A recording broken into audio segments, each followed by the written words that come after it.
This video will give you an overview of the Assessment Report tab in the Assessor's Workbook.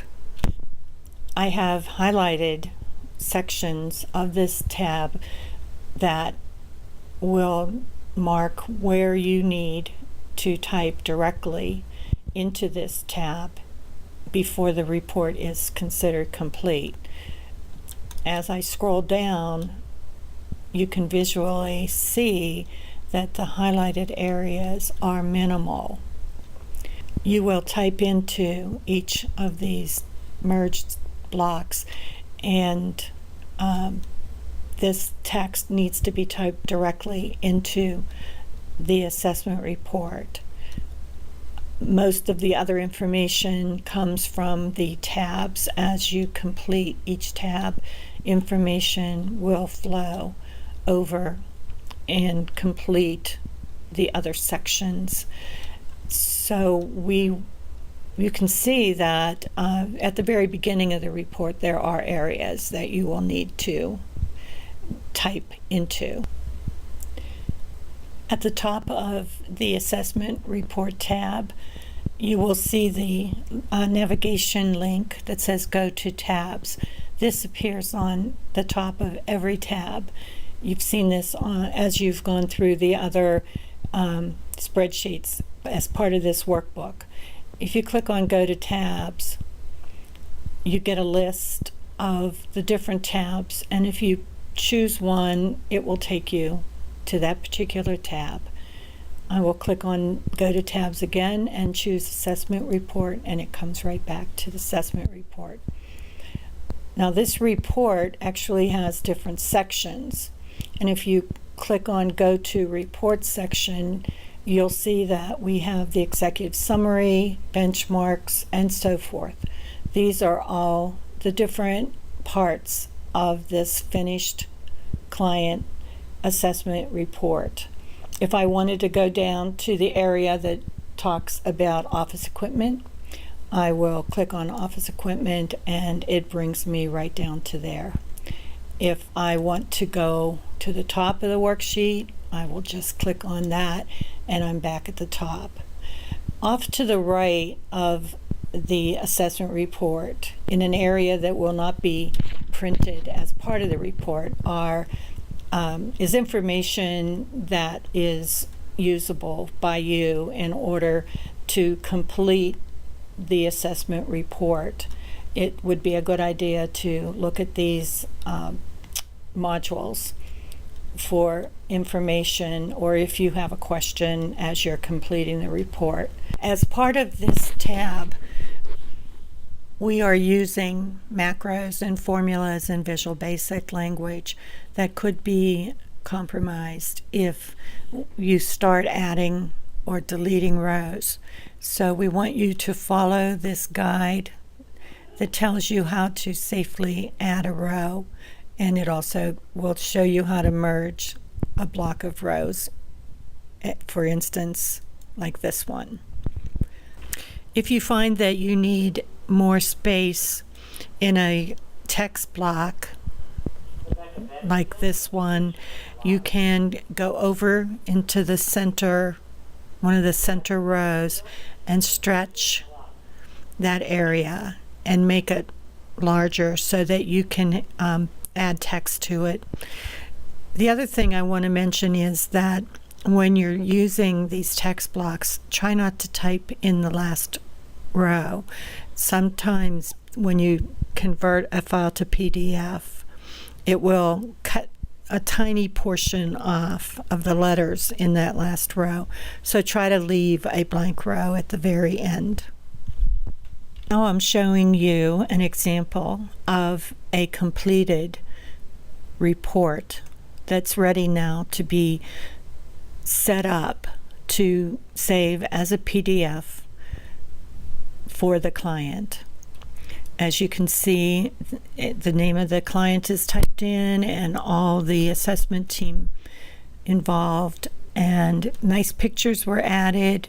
Just want to mention that off to the right of this page we have logos here that are available for you to copy and paste into the report.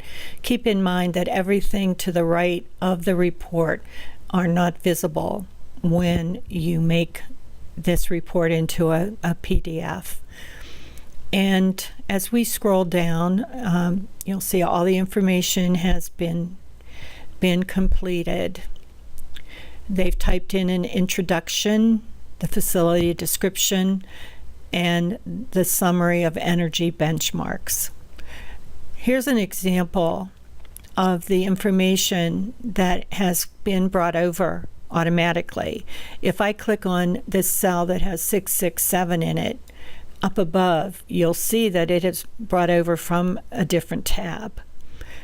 So if any changes have to be made, you need to go back to the original tab in order to make the change. Then it will automatically update the report. As you can see, the energy graph has been filled in. If it's meaningful, I have to make sure I have keep shown here. If it's not, I can have it not appear in the final report by clicking hide. I like this graph, so I'm going to keep it. We have some text typed in here under findings and recommendations, some more information that's been brought over from another tab. This table compiles all the summary of recommendation measures from each of the tabs, and you'll see there are a lot of blank rows because not every tab had recommendations or not every tab was used. We will show you how this is handled later on in this video, but right now we'll go down to optional measures, which they've typed in information. Then starts the background, facility description, utility use analysis. Here's an example of the graph that has been generated from information that's been input on the tabs. Again, you keep or hide each graph individually. The other thing I want to point out is this orange bar shows the area that the graph has to be in. So if it gets moved for some reason, you should bring it down so it's in between the top of this bar and the bottom.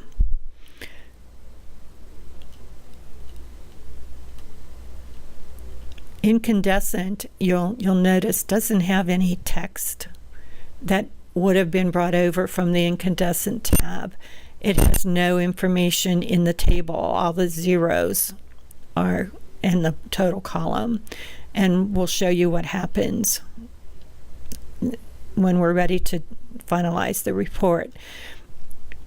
The fluorescent, however, does have text, and it was brought over from the fluorescent tab.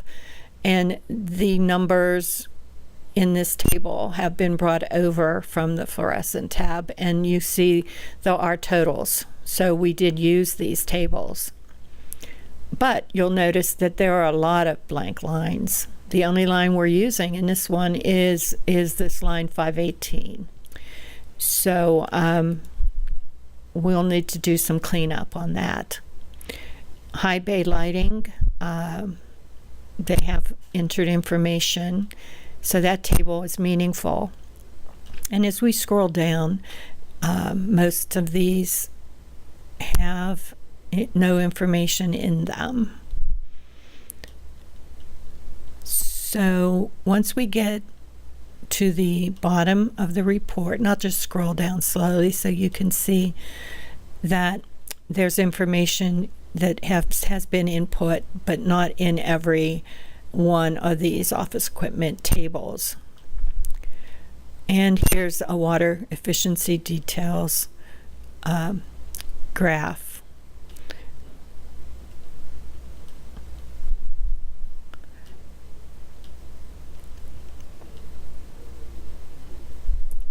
Now this graph isn't being used, so it has hide next to it. And this one also they don't want to use, so they put hide. And this one is also hide. And so is this one for some reason. And then we get down to the little resources and fact sheets section. And they're going to hide this first one, and they're going to keep the second one. And then we have our fact sheets and then the follow-up. I'm going to go back to the top. So I'm going to go to report section, top of the worksheet. All right, when you get to this point, when you've input all your information into each of the tabs and you've typed in your text into the report in the areas that were identified, then our next step is to get rid of all the blank rows in this report. That's what this hide unhide button does. So we click on hide and hide again. And it goes through a process quickly that allows the program that is in this file to actually hide every blank line.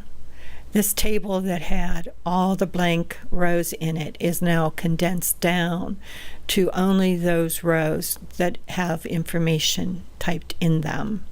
And that continues all the way down. You see this graph said keep, so it is here. And fluorescent has information in this one row, but the other rows that did not have information in it are hidden. So the client only sees the rows that have meaning. So the report has shrunk down to only that information that needs to be shared. The next step in finalizing a report is to put in page breaks. Depending on which version of Excel you are using, you'll go into the page break preview option. And this will show you where all the page breaks are now. This is the first one. That looks good. I'm going to continue down, and this is page 2. When you see a dotted line, that's an issue. You want to bring it up until it's a solid line. Continue on to page 3. That one it looks good. I'll start a new page with executive summary. This one is not good. It will break where I don't want it to break. So we'll move it up one, see if that works. And that will. I might want to move this graph up just a tad. And then we start our summary of findings and recommendations. This all fits on one page. This line is the page break, and it starts the next page with optional measures and future choices. And you would continue all the way down and set your page breaks. This one here will not work. Let's see if we can bring it down one. No, it's still going to break there. So we need to move this graph up. Now that we've isolated it, we're not going to hide or unhide it anymore. We can adjust it, and we're going to move this one up to that point and this one up.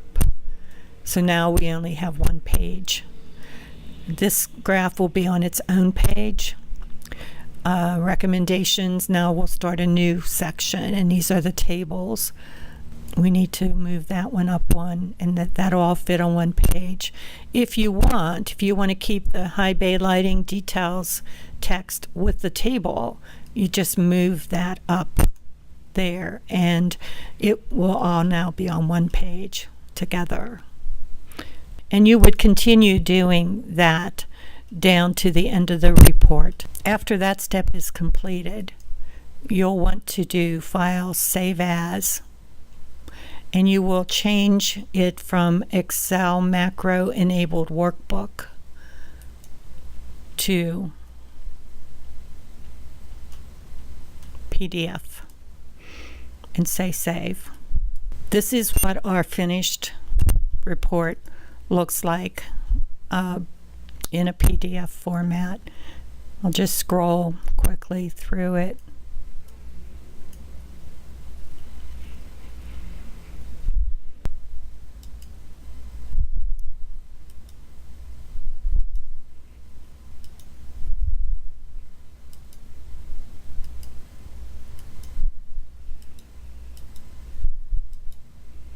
And this is the report that the client gets.